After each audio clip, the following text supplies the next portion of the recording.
I'll say thank you to everyone for attending. I think it's awesome that you guys take the time to join us in this Zoom and for these webinars. It shows a lot of passion for your profession, whether that's teaching or some other role in education or distributing or whatever. It's wonderful that you're all here. When I'm doing the screen share, it's hard for me to check the chat. So my colleagues in Korea will be checking the chat and answering questions. I will try to check it as much as I can. Okay? All right. Just let me introduce myself, just in case some of you have never done a webinar or a presentation with me before. My name is Aaron Siegel. I am from the United States. I'm currently in Wisconsin.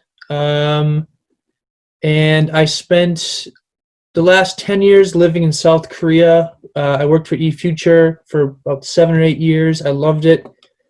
And I got to travel to a lot of these countries you guys are from and meet with you and meet your schools or go to your schools and meet your students.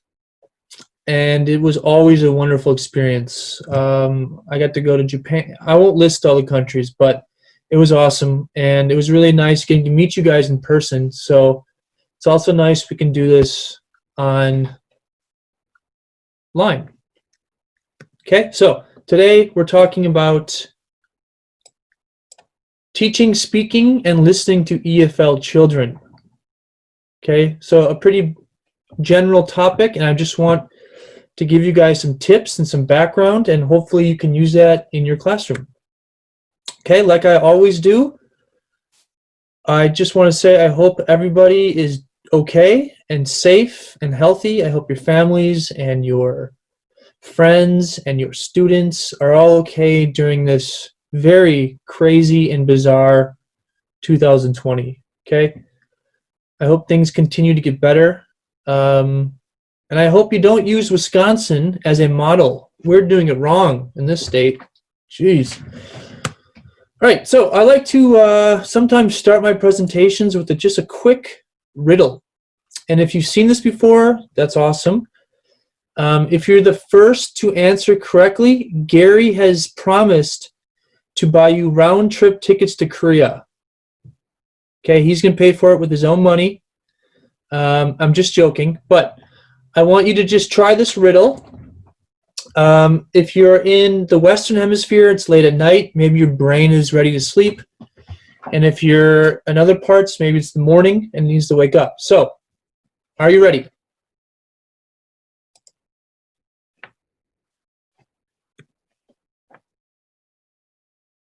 Ooh, from Quito. What is greater than God, more evil than the devil? The poor have it, the rich don't need it. Oh, Jonathan, that was way too fast. Okay, Jonathan, so the answer, I should have said wait, is nothing. Nothing is greater than God, more evil than the devil, the poor have it. This works a lot better not online with the chat. Jonathan, email Gary, and you guys can work out those round-trip tickets. What a great prize, Gary. So the answer is nothing. And the idea here is, this is from a famous study done by Stanford University. They gave this riddle to adults, and only, I think, 18% of the adults got it correct. And then they gave it to elementary school children, or maybe it was secondary, and 80% of them got it correct. And the idea here is that often adults kind of overthink, and that's just not necessary. Even when you're planning your lesson, sometimes adults tend to overthink, or teachers tend to overthink the lesson. Okay? So, very good. Today, I'm just going to talk very briefly about online teaching and Zoom, and then we'll get into the meat of the webinar, talking about speaking and listening. and doing some tips and some activities. And I'm going to show you one sample page. And I'm doing that on purpose because I think less is more. I want to show you how much you can do in one page to help your students improve their speaking and listening skills. So if you are still online teaching, I know some countries have opened up, some schools have opened up, some have not. Just some basic tips. Keep lessons very short. 감사합니다. I can hear another. Jason, I think your microphone's on.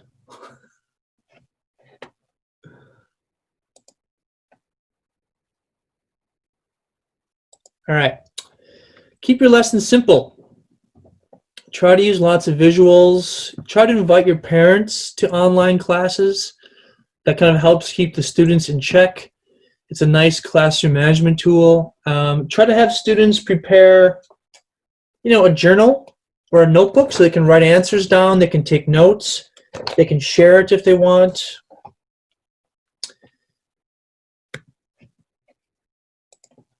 If you're going to use Zoom, make sure you really understand the platform before you start. I'm still learning things about Zoom. There's just a lot of different things you can do. Make sure your network is capable. Understand that you are able to mute your students when you need to. That's a very nice feature.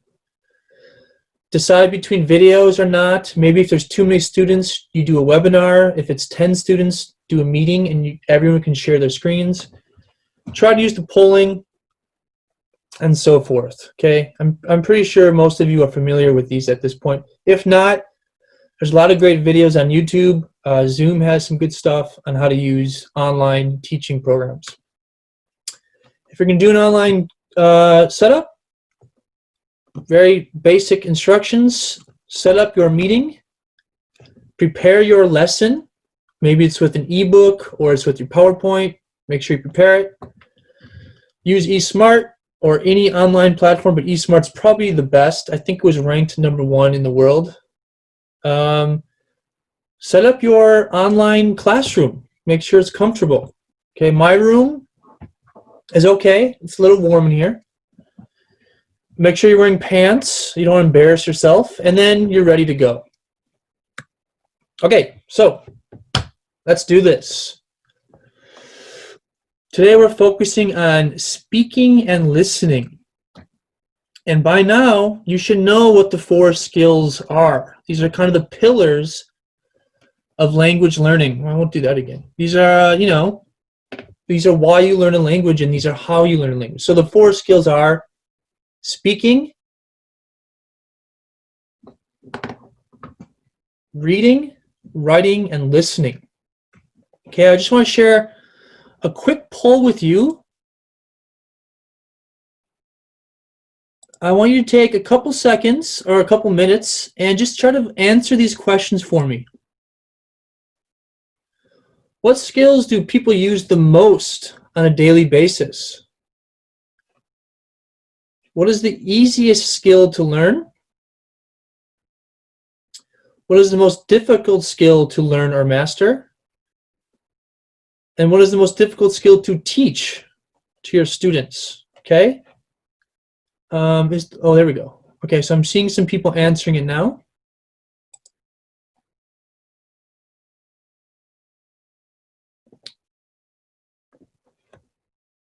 Again, this is just water.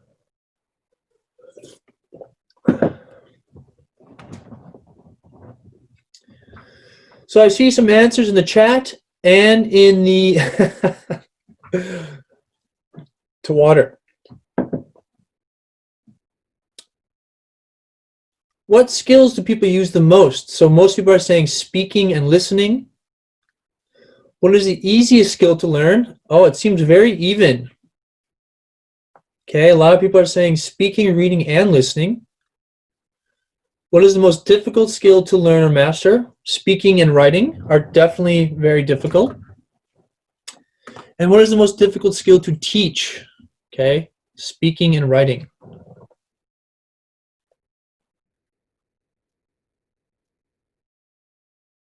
All right, so yeah, this is kind of what I guessed.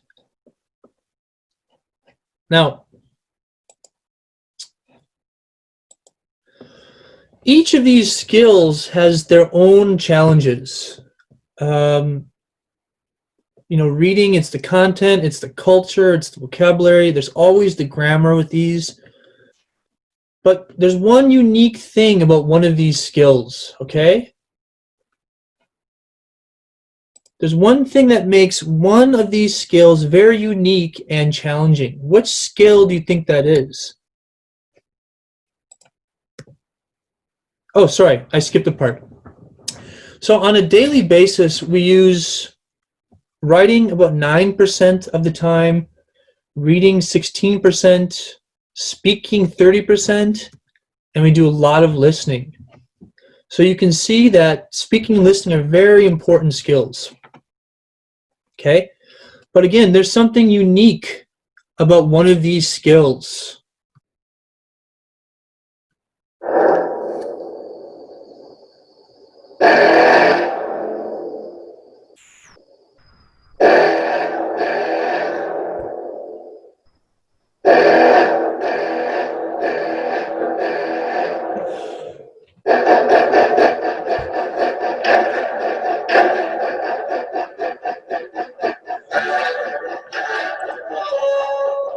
Okay. Sorry, I'm very proud of that slide. There's something unique about speaking. Speaking is a very public skill, okay? So if you're doing listening or reading or writing, you can kind of do that internally, quietly. You can kind of fake it better. So if you listen, did you get it? Yeah, I understood it. Or if you're reading, yeah, I understand it. Or if you're writing, it's kind of a personal, private skill. Speaking is very public. When I speak, people listen, people observe. If I do it incorrectly, people will hear that, okay? And there's a big problem with students. They're scared to make mistakes. And so speaking, being very public and open and vocal, those mistakes will be heard. So speaking is a very difficult skill because people are scared of it, they're shy, lots of different reasons. And as teachers, as educators, we really have to try to teach our students that it's okay to make mistakes, right? Even in your first language, we make mistakes all the time. I'm sure I'll make a grammatical mistake during this PowerPoint. The president of my country makes grammar mistakes all the time, and then he puts it on Twitter so the whole world can see it. It's okay to make mistakes. Make sure your students understand that. Okay, so then there's another big problem with speaking. So in the world of EFL and ESL, we have this sort of problem, and I've seen this at a lot of schools. You have this student that's very good at the input skills, at reading and listening. They do really well in the tests. And you think, wow, they've definitely learned English. They're a very good input student in the classroom. But then what happens? They leave the classroom, they go to the real world, they go for a job, and they become a bad output student. So they're good at the skills they can take tests on, but then they go to a job interview or they talk to a friend, they travel abroad, and they have these problems. Okay, and this is something that we really, as educators, need to help our students with. And another concern that I have, yes, it's very different also, it's also very different having to speak in class and then out of class. But the more you practice in class, the easier it becomes out of class. A big problem with speaking out of class is we're not real good with the fluency of speaking or listening. And there's another problem. And I have visited a lot of schools, I visit a lot of countries, and I see this all the time. Another big problem is the books we choose to use. Okay, the books our schools choose to use. So we have two different course books, but the same level. Okay, these are both primary course books. The one on the left, Comparing Animals, is designed for EFL students. The one on the right, Disaster, is designed for ESL students. If you choose an ESL book for your students, they're not going to have a lot of time to practice speaking. It's very reading heavy. So if you look at this disaster page, do you think kids are going to be comfortable with the language so they can practice speaking? No. It's designed for ESL students. Here's another example. You can see the difference in text. The one on the right simply will not give students the confidence to really practice speaking. It's good for reading, but it's not good for a course book. Okay, here's another page as an example. Too much content does not help when you're teaching the 4 skills. That's very true. So if at your school you were part of that process of choosing a book, make sure you choose the right program that is an EFL program and works on all 4 skills equally. Okay? Otherwise, you're going to get kids that think it's too hard, there's too much content, and they don't have a chance to speak.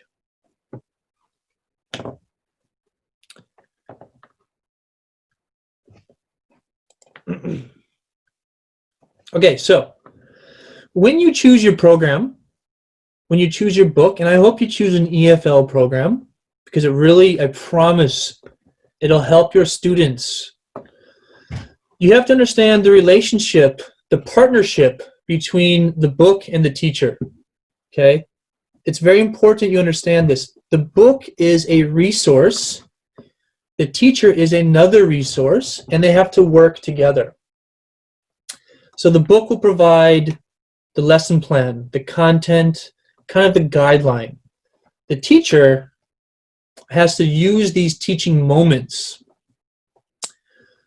So what does a teacher do before you do an exercise, after you do an exercise, before class?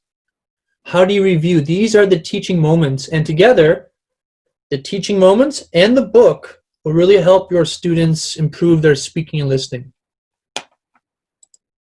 Okay, let me just...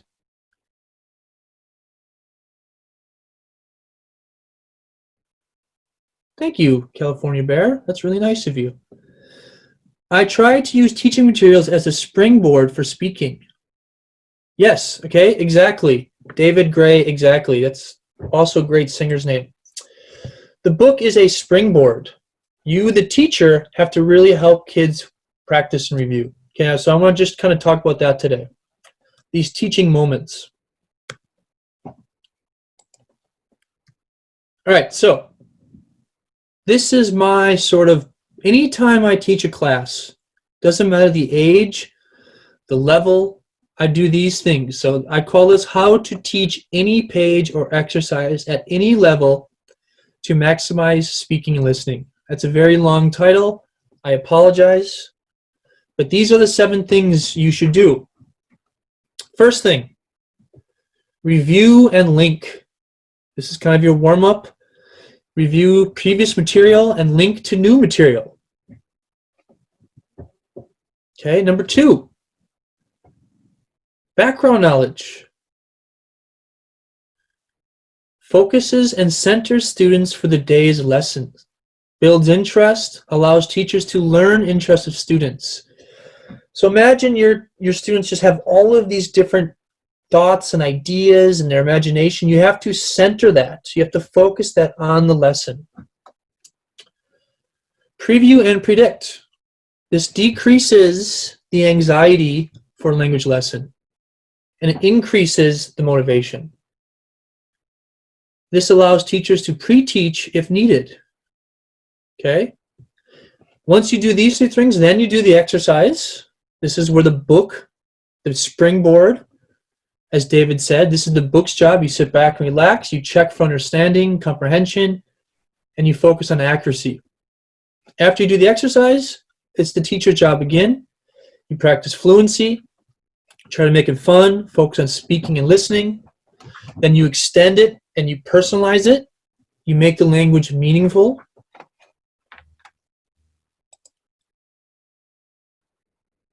Yep, focus on previous knowledge that you should do in the review and link. And then again, you practice fluency, okay? I think that fluency is the most important thing. And when I say fluency, I'll talk more about that. But that's just practicing over and over to get comfortable, okay? So someone said earlier that sometimes students are comfortable in class talking with their classmates, but then when they leave, they're uncomfortable. Part of that is because maybe there's not enough fluency practice.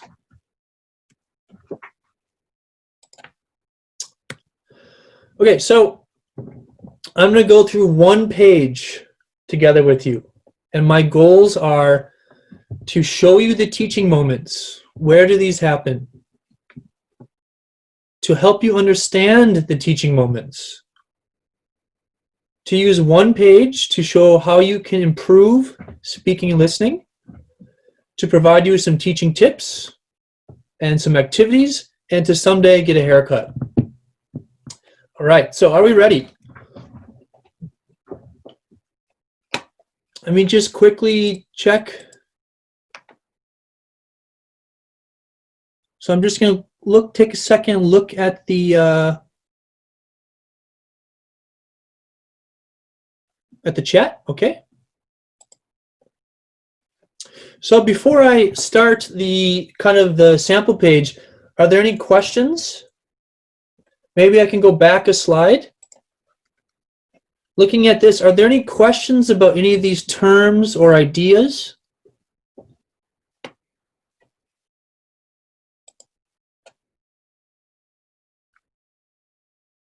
Yeah, I mean, I'm seeing lots of good ideas in the chat. Okay, let's move on.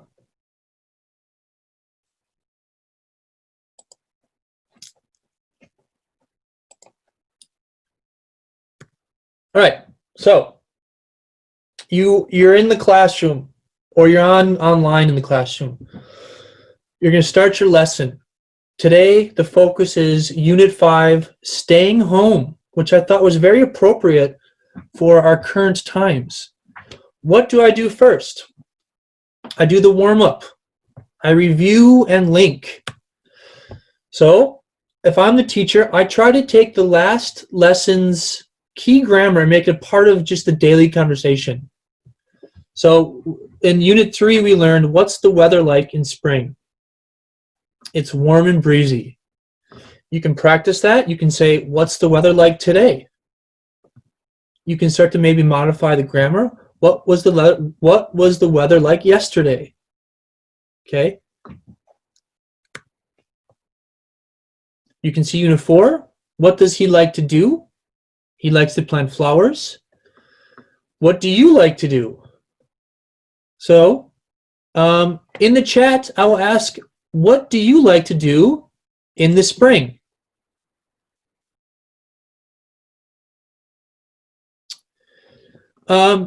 David, to answer your question, not necessarily at the drop of a hat, but at a more comfortable level where there's less effort.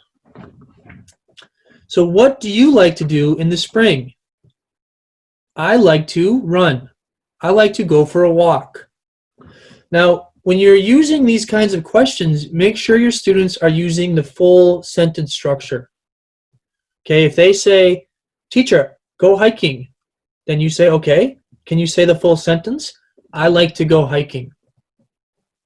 Now, another thing you can start to do is you can link previous grammar to the new unit. So, for example, what do you like to do at home? I'm taking this grammar and I'm linking it to the new lesson. What season do you like to stay home at the most? So not only am I reviewing, I'm also linking it, okay? And this helps students practice and get ready for the unit. And then I can start to do some warm-up activities. So in the last unit, we learned these key vocabulary terms, and these were the grammar. Okay, so build sandcastles, have picnics, go sledding, go to the beach, make snowmen, pick apples, plant flowers, rake leaves. What do you like to do? Okay, now you can start to build in some activities. One thing I like to do is I will describe the picture. So this is a listening activity. And you try to tell me what picture, what vocabulary word. So I will describe, and you in the chat write which one. So I'd like to start general and get specific. Okay, so I'm going to describe a picture, and you tell me which one it is. So this is listening and speaking. They are outside. It is the winter. There is snow. They are making something. What do they like to do?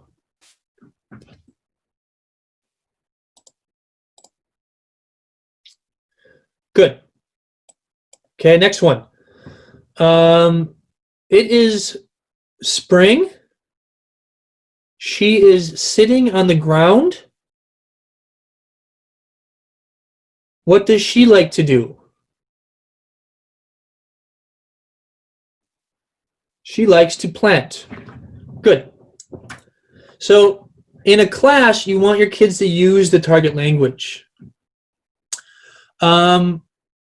He is outside. It is the fall. What does he like to do? Do you like to rake leaves? I don't. It really hurts my back. It's a lot of work. So real quick story. This past fall, my family did not rake the leaves until November. So our lawn was the last lawn to have leaves. And a neighbor, a secret neighbor, wrote a message and put it in our mailbox and said, "Rake your leaves, you jerks." Can you believe that? So in the United States, people love their lawns.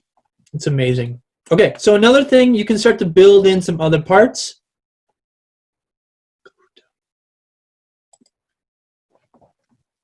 So I like to add some more to it. Okay, so what does Ronaldo like to do? Your neighbor said your Christmas lights suck? That's terrible. Your neighbor. What does Ronaldo like to do? He likes to play soccer and he likes to rake leaves. Okay. Who likes to build sandcastles? Who likes to build sandcastles? Beyonce. What does Barack Obama like to do?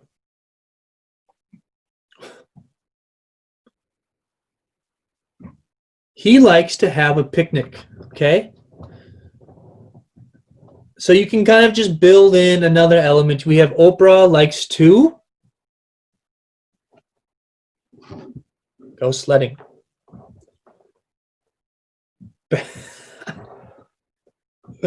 No bashing Trump.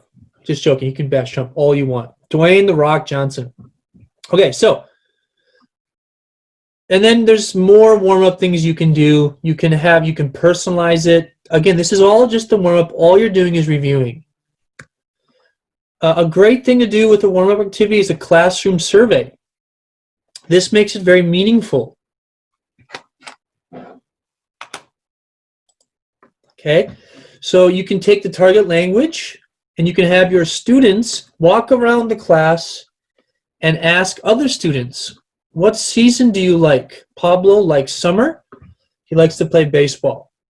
So then they can present it as a show and tell or as a presentation to the class. Pablo likes summer. Sorry. Pablo likes to play baseball in the summer. Who else did you talk to? Oh, I talked to Susan. Susan, Susan likes to go ice fishing in the winter. Okay, so I think this is a really good thing because it shows how meaningful the language is. Students can get up, they can talk to other students. And again, all we've done is reviewed so far, but we've done a lot of speaking, a lot of listening. Okay, so now we're going to focus on the lesson. We're going to look closely at Unit 5, staying home. First thing you should do, background knowledge. Just get the students thinking about the topic, the title, the pictures, the vocabulary.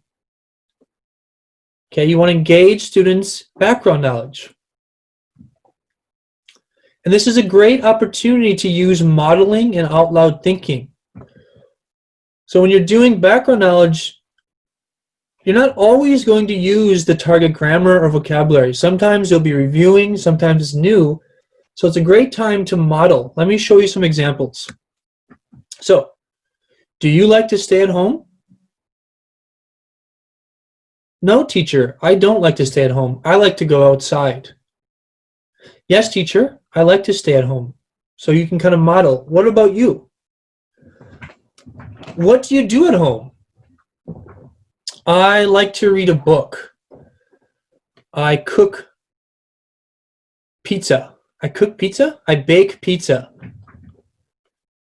I like to vacuum. So I'm modeling the behavior. Kids are listening, and then I ask the students. And they're learning more about the page to make it more comfortable. What's your favorite room to stay in at home? My favorite room is the bedroom. I like to take naps. What is your favorite room?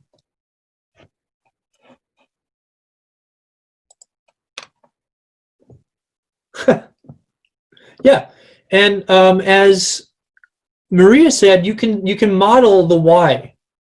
So for example, what's your favorite room to stay in? My favorite room is the bedroom. Why? I like to take naps.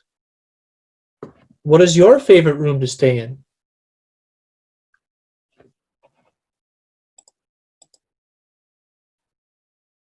Why or how come? Both work. Mix them up. I like to stay in the kitchen. How come? I like to eat cookies and snacks, and they're in the kitchen. Okay? So you're learning about your students, they're getting comfortable with the topic, and they're practicing speaking and listening. And all of this is going to make the page easier. And then you can start to kind of focus on vocabulary. What does early mean? You're home early. What is late? So when you get home, is 1 p.m. early or late? Is 2 p.m. early or late? If you get home at 8 p.m., is that early or late? Teacher, 8 p.m., that's very late. I'll be tired. What time do you get home? And then, do you see why I underlined you? What time does your brother get home? What time does your sister get home? And now you can start to have a conversation about early and late. So right now, this webinar, for some people, is early. For some people, it's late. The house is so quiet. What is quiet? What is loud? So is reading a book a quiet activity or a loud activity? Is listening to music quiet or loud? Or what is yoga? Meditation? Okay. Vacuum, is that quiet or loud?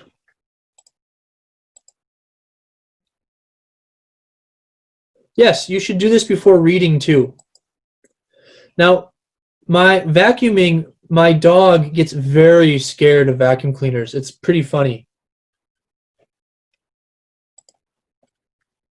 Okay, and again, you can continue to kind of build in the background knowledge. So he's doing his science project. You can focus on what's your favorite class at school? What's your least favorite? And you can talk about it. And this is a good way to learn about the activity and to build in background knowledge.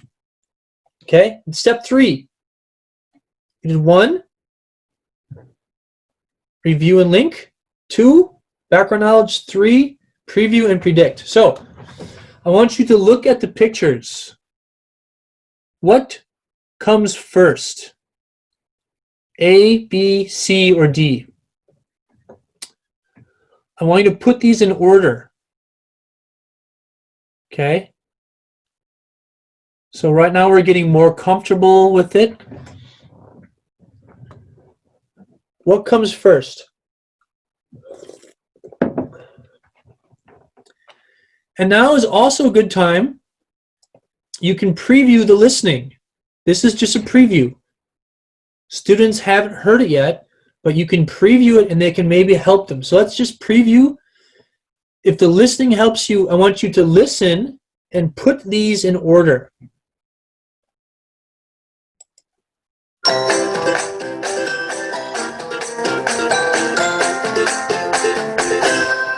Unit 5, Staying Home. Conversation. Track 39. A. Listen and repeat. Then act out with friends. I'm home. Hi, Mom. You're home early. The house is so quiet. Where is everyone? Dad's not home yet. What about your brother? He's in the garage. What's he doing? He's doing his science project. Okay? Whoa, whoa, whoa.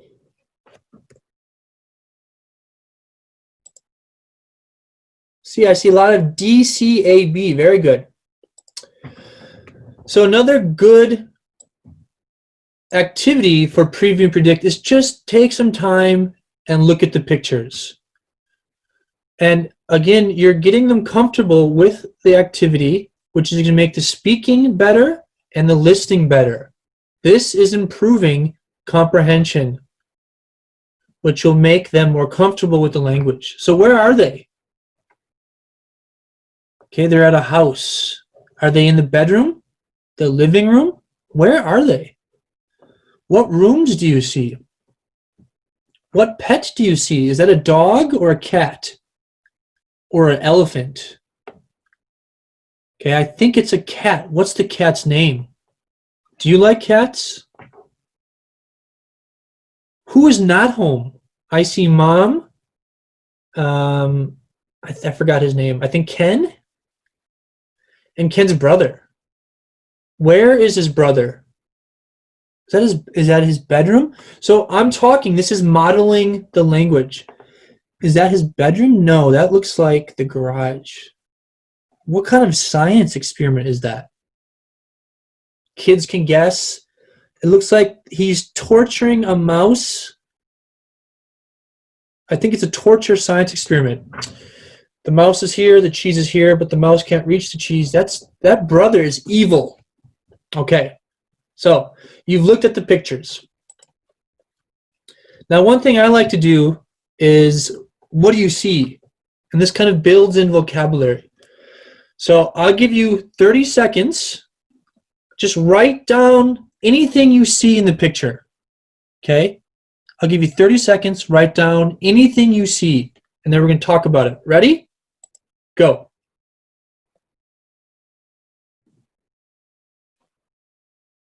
What do you see in the picture?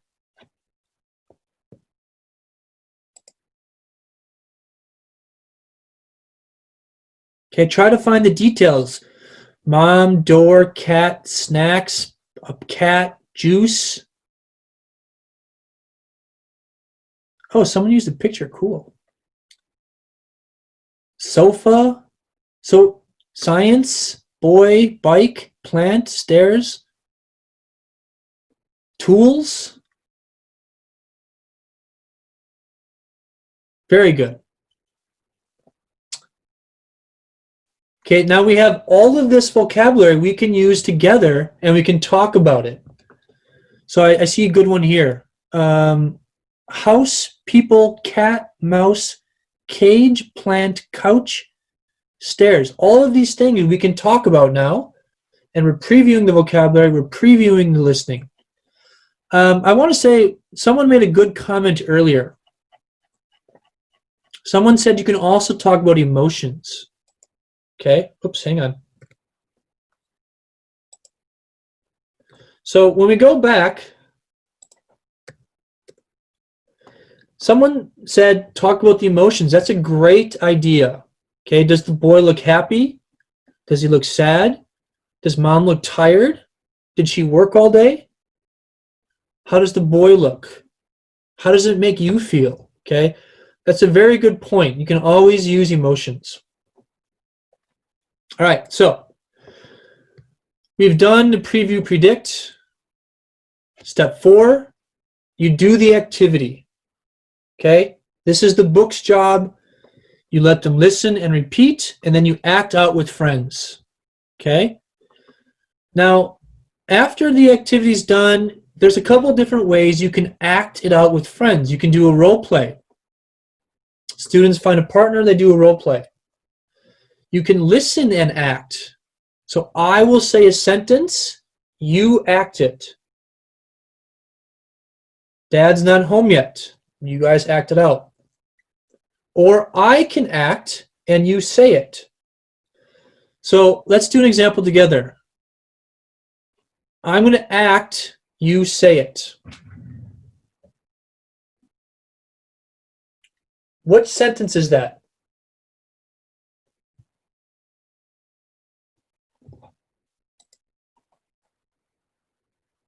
I'm home. Okay, so I will act a sentence and you try to guess what sentence it is.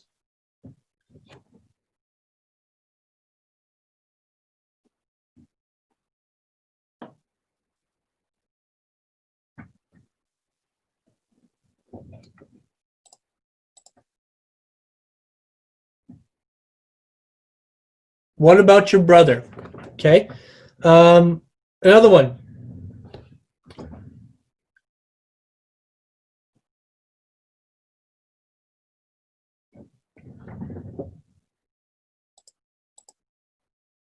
He's in the garage pointing.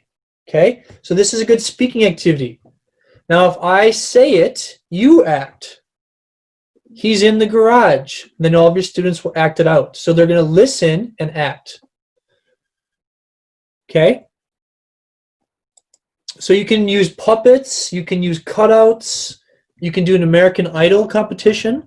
Everybody does a role play and you give scores. There's lots of different ways you can act it out. Okay, so after step 4, what do we do?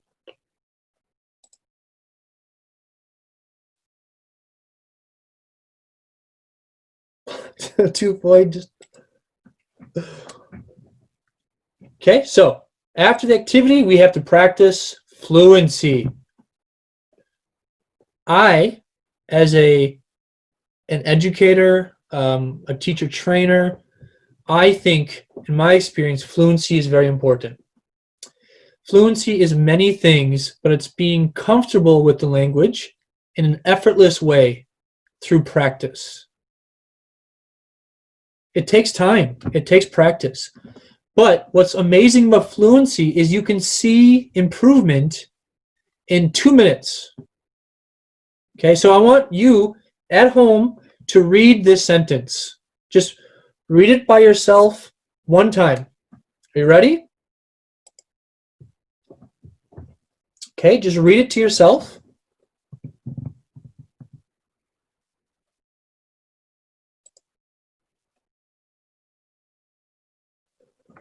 Should fluency be the main point? I think so.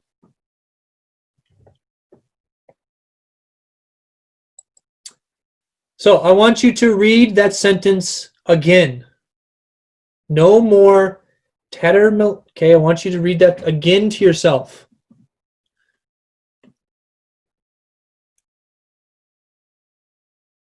Now I want you to listen.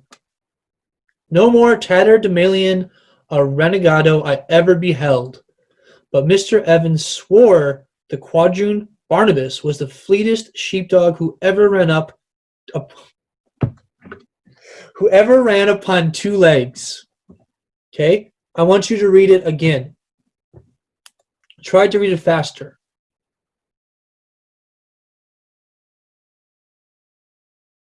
No more tatterdemalion a renegado I ever beheld, but Mr. Evans swore the quadroon Barnabas was the fleetest sheepdog who ever ran upon two legs.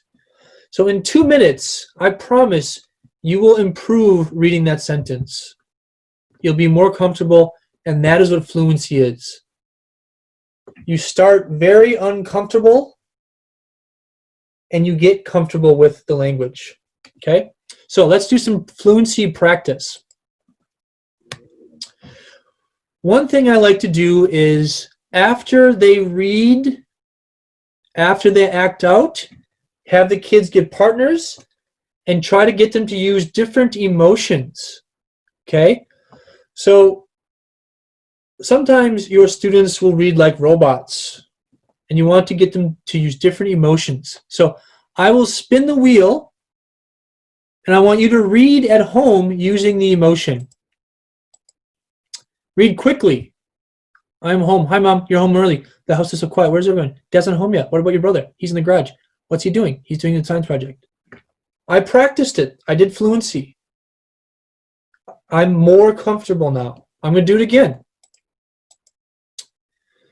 Scared voice. I'm home. Hi, Mom. You're home early. The house is so quiet. Okay. One more.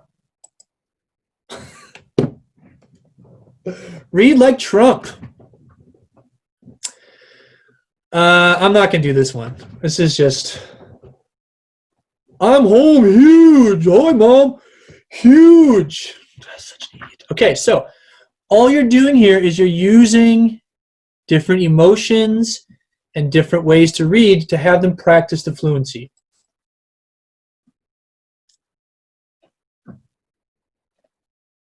Okay, so one quick thing, this wheel you can put on your board, you can make your own, you can get them online. They're very handy though. Okay, so now we're going to do a listening fluency activity. I'm going to play a sentence and you tell me if it's A, B, C, or D.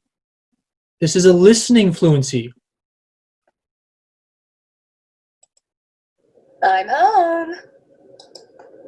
Hi, Mom. You're home early. Okay, was that A, B, C, or D? How about this one? What about your brother?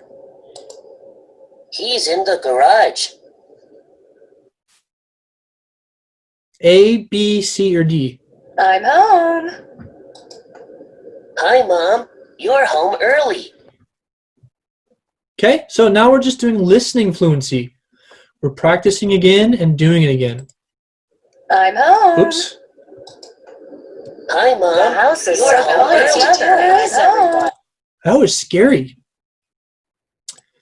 So another listening activity I like to do is I like to have them listen for one word. Okay? So, for example, if we did A together, I would tell my students, when you hear garage, stand up. Okay? When you hear garage, stand up. Now they're actively listening for one word. What about your brother? He's in the garage. Okay? So they stand up. Okay? When you hear hi, clap. The house is so quiet. Where is everyone? Wrong one. Dad's not home yet. When you hear dad, clap. The house is so quiet. Where is everyone? Dad's not home yet. Okay, so now they're actively listening and you're adding some kind of TPR to it. I'm home. The house is so quiet. Okay, so another thing I like to do to continue practicing speaking and listening fluency is one activity I call No Teacher. Teacher, no. So I'm going to read the 8 sentences. I'm going to make three mistakes. 3 of them will be wrong. I want you to listen and write which ones are wrong. Okay, are you ready? I will speak, you listen, and write which one is wrong.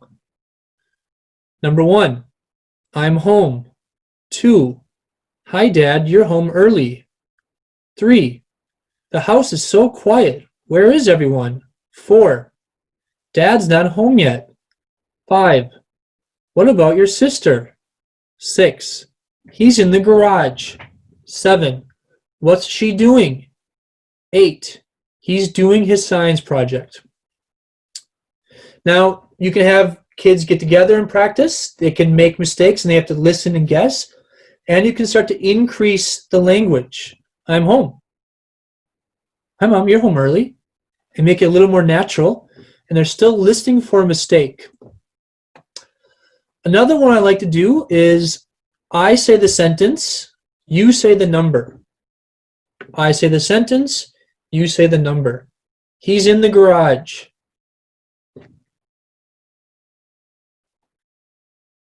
Dad's not home yet.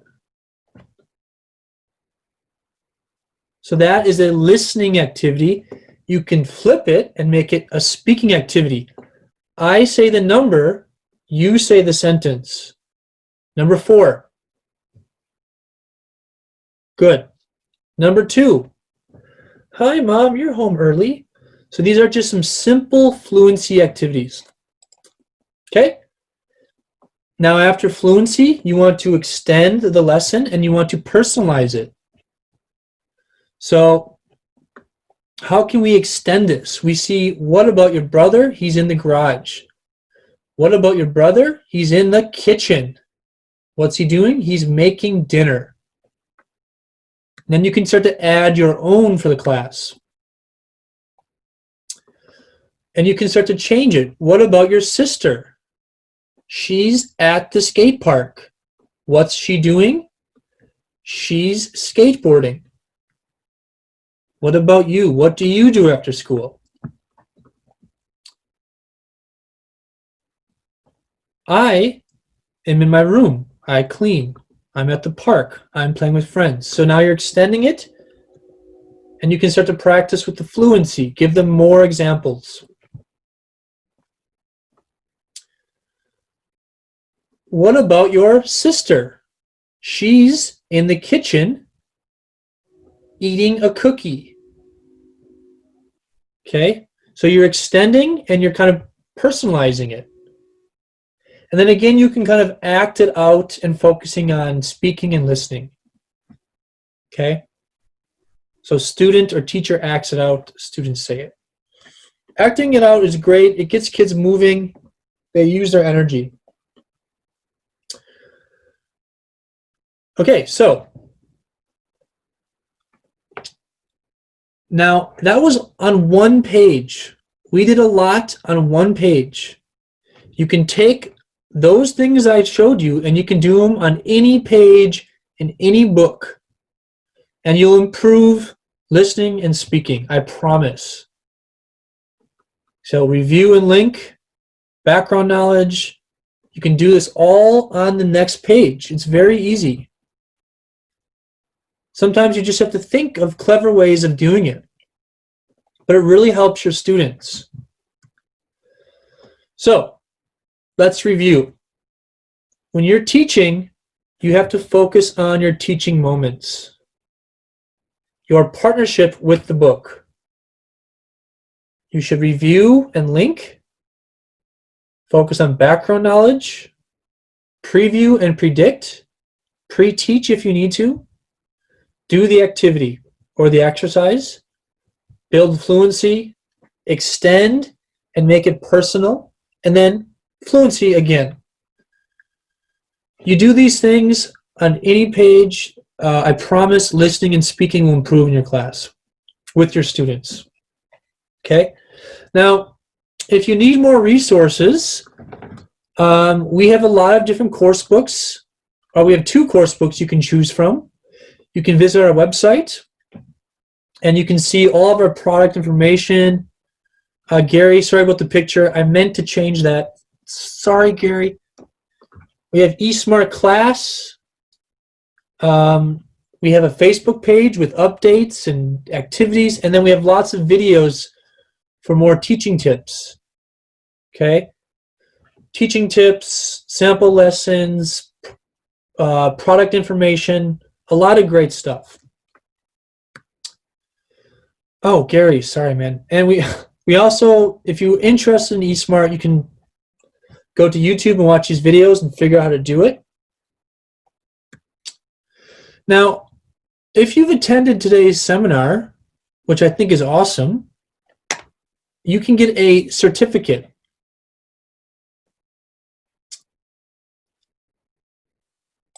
Okay, how do you get this certificate? Any guesses?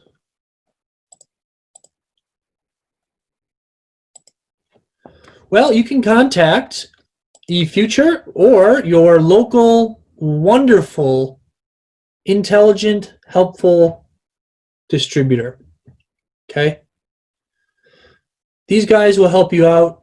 A lot of them have consultants that can help you with questions. They can direct questions to us.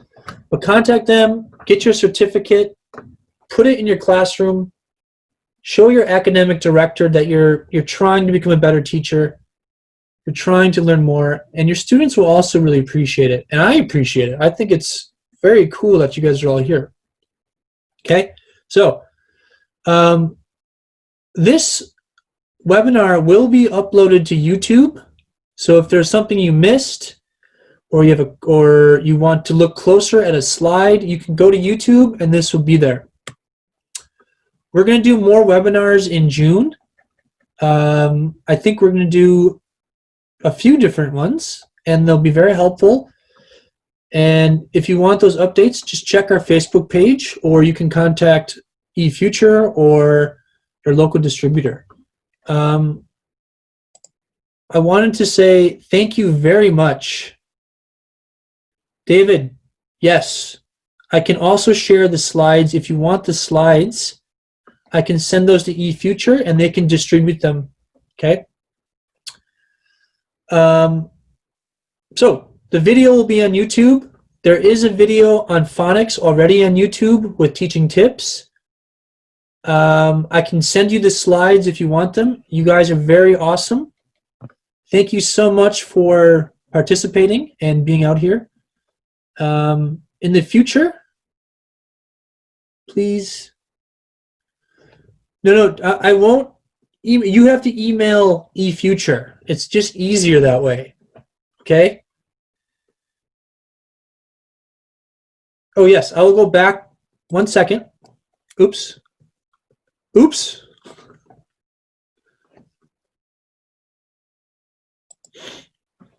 So I will keep this open for another 30 seconds. You can kind of take a picture. You guys want to do a Zoom selfie? Got a Zoom selfie.